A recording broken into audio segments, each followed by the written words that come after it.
In today's Thriller Thursday, I'm talking about a book that was not at all what I thought it was going to be. So stick around to see what I thought of The Second Sleep by Robert Harris.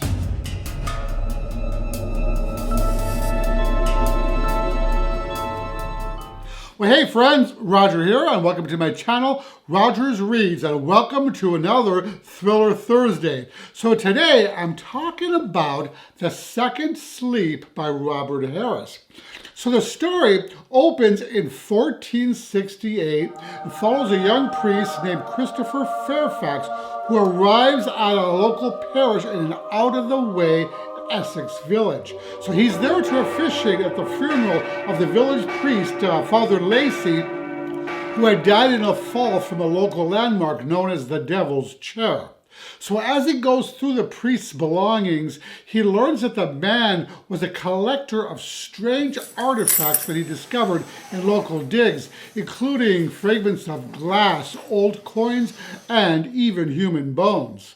He then discovers ancient books in the deceased man's collection, most notably records of the suppressed Society of the Antiquarians, which are books that are expressly forbidden by the church and would result in severe punishment, even execution, if discovered. In fact, all previous copies of this book have been burned by the church. So Father Fairfax is quite shocked to discover that the old Father Lacey, his mentor and predecessor, was a heretic. Gasp.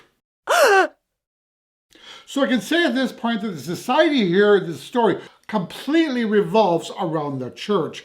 I can even go so far as to say that in this story, the church and the state are inextricably linked. So even though that he knows it's forbidden, Fairfax begins reading some of the priest's old books and ends up himself being drawn into the mystery that causes him to question everything he knows about his world, his church, and his faith.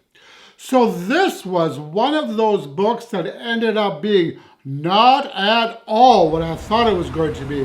What's different about this book, though, is that the twist comes up super early. I'm talking about chapter 1, maybe chapter 2, but I think it was in the first chapter. So I was reading along and I slowly had the impression that something wasn't quite right with what I was reading.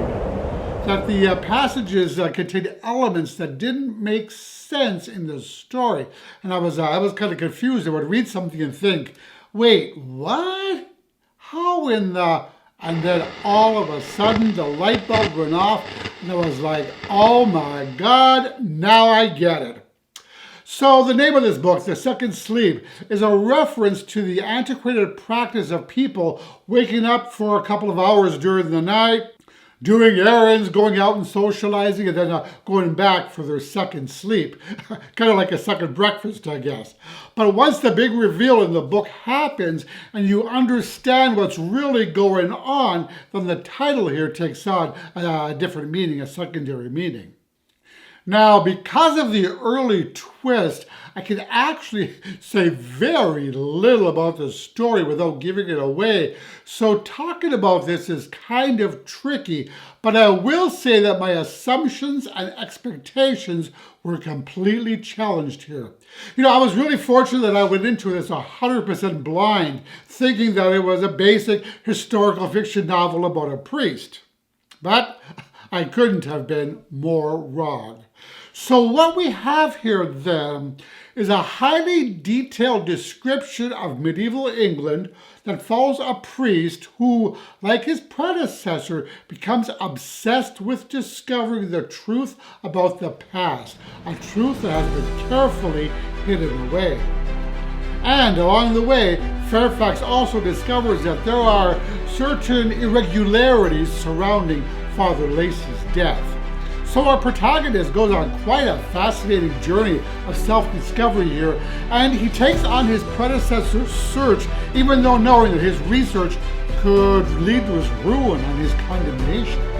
There's also the puzzle here of attempting to uncover why the current world and the current society are the way they are. And this is when the pace of the story really picks up as we journey along with Father Fairfax as he slowly unravels that centuries-old mystery. So there's kind of a race against the clock here as Father Fairfax, along with a couple of others, attempt to unearth the secrets that Father Lacey had begun investigating before the authorities ended up catching up with all of them. So I thought that this was such an imaginative book with numerous twists and turns along the way. The writing was also quite atmospheric, and I could vividly picture the buildings and landscape and people of medieval England as the author described them, providing me with a strong sense of place.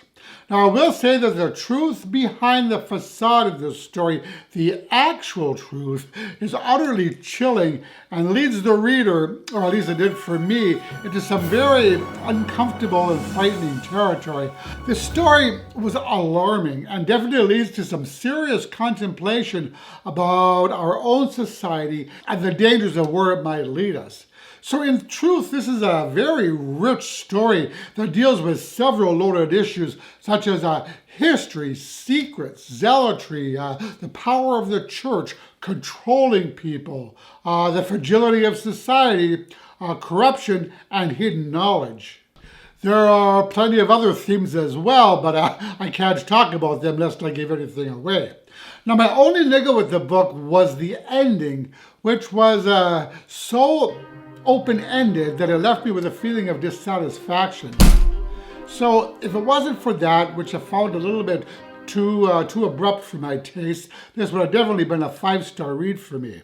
But still, this was a mesmerizing, thought-provoking novel with a meticulously woven plot, compelling and dodgy characters, and a thrilling, if not creepy concept with plenty of suspense and a shocking early on reveal.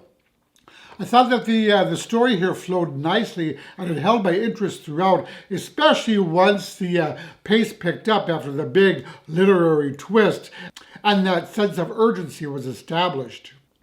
I enjoyed the development and the progress of the plot, and it felt to me like I was digging up some long-lost treasure that no doubt will haunt me for a long time. So now to say this book is entertaining would be to do it a disservice, as it's intriguing and beguiling, tense and unsettling on so many levels.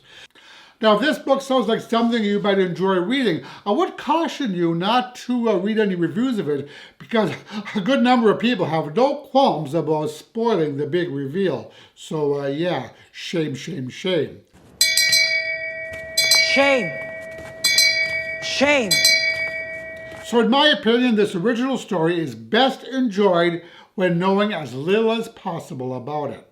Now, Robert Harris is a new author for me, and I definitely hope to check out more of his work in the future. So I ended up giving this one 4.5 stars. So, did you like this video? If so, please click the like button below, as that really helps my channel out. And that is it for this Thriller Thursday. As always, I thank you so much for watching. I really appreciate all your support, and I will talk to you all in the next video. Roger and out.